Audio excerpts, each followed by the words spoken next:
Shalom, halo. Nah, hari ini Kak Elis mau bercerita ya. Kak Elis mau bercerita, tetapi sebelumnya Kak Elis mau tanya dulu nih. Kemarin kan adik-adik udah kerjain tugasnya ya. Nah, sebelum Kak Elis cerita, yang kemarin tuh Kak Elis udah baca semua tugas yang adik-adik udah kerjakan. Nah, siapa saja sih yang mengasihi adik-adik? Dan juga perbuatan kasih apa yang sudah mereka perbuat untuk adik-adik. Wah, waktu Kak Elis baca, ternyata ada banyak sekali mereka yang merasakan kasih melalui papa mama, melalui om, tante, adik, kakak, bahkan juga semua keluarga besar. Nah, rata-rata perbuatan kasih yang mereka terima itu mereka mendapatkan perhatian. Nah, papanya bekerja, mama juga ada yang bekerja, ada yang menemani di rumah waktu belajar online. Kemudian opa oma juga ada yang menjaga waktu papa mama bekerja, bahkan juga adik kakak. Wah, mereka juga bermain bersama. Nah, banyak sekali orang-orang yang mengasihi adik-adik semua. Nah, ceritanya nggak jauh-jauh beda nih. Hari ini Kak Elis mau bercerita tentang seseorang yang saling mengasihi. Nah, ada juga loh orang baik yang mengasihi Tuhan dan mereka melakukan apa yang Tuhan Yesus perintahkan. Dan Tuhan Yesus juga bersama-sama dengan mereka. Mau tahu siapa? Nah, mereka adalah Saulus dan juga Barnabas. Nah, waktu itu Kak Eli sudah pernah cerita ya tentang Saulus yang bertobat dan kemudian namanya diganti menjadi Paulus. Kita dengerin ceritanya ya. Nah, adik-adik, Paulus dan Barnabas mereka tinggal bersama-sama dengan murid-murid Tuhan Yesus yang lain di kota Antiokhia. Pada saat mereka berdoa bersama-sama, Tuhan meminta Paulus dan Barnabas untuk pergi. Nah, mereka diminta pergi ke kota Pafos. Nah, akhirnya Paulus dan Barnabas pergi naik perahu.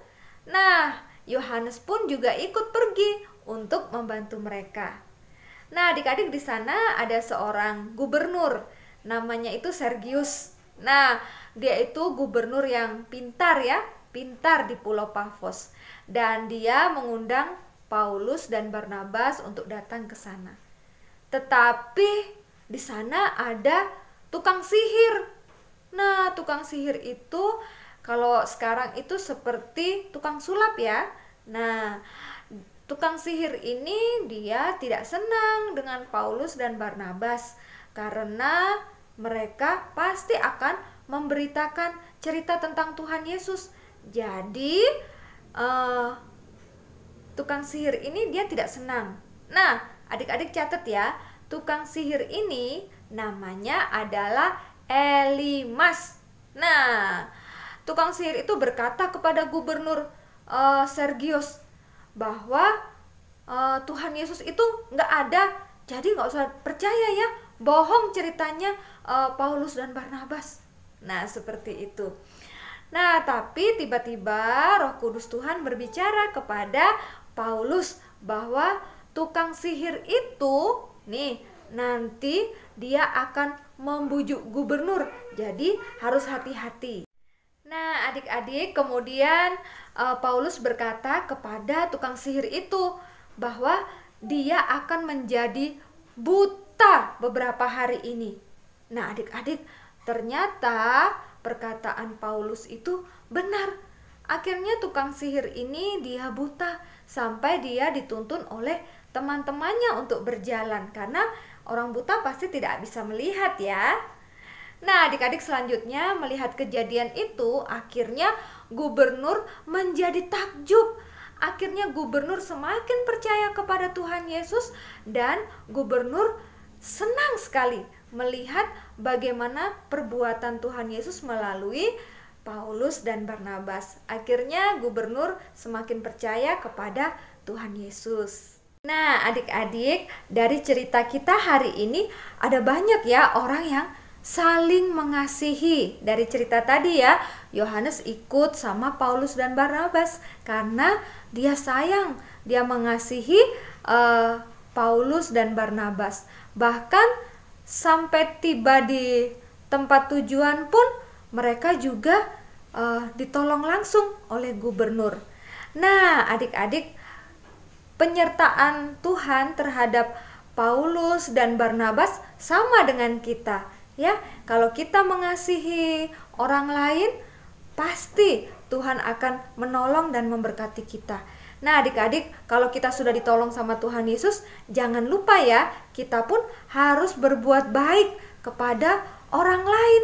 Tidak boleh pilih-pilih ya, harus saling mengasihi satu dengan yang lain. Nah, bagaimana dengan anak-anak PPA? Yuk, adik-adik, kita semua harus bersyukur ya kepada Tuhan Yesus karena ada banyak orang yang sayang kepada kalian semua, terlebih keluarga kalian. Wah, mereka sangat mengasihi kalian. Jadi jangan lupa ya, adik-adik terus doakan mereka. Doakan kesehatan papa mama, doakan adik kakak kalian, kemudian doakan juga opa oma, orang-orang yang mengasihi kalian semua. Nah, adik-adik, Tuhan mau kalian juga mengasihi mereka, tidak hanya menerima kasih, tetapi Tuhan rindu juga kalian membagikan kasih yang sudah kalian terima itu kepada orang lain. Nah, adik-adik, cerita Kak Eli sampai di sini ya. Yuk, kita belajar saling mengasihi satu dengan yang lain. Tuhan Yesus memberkati.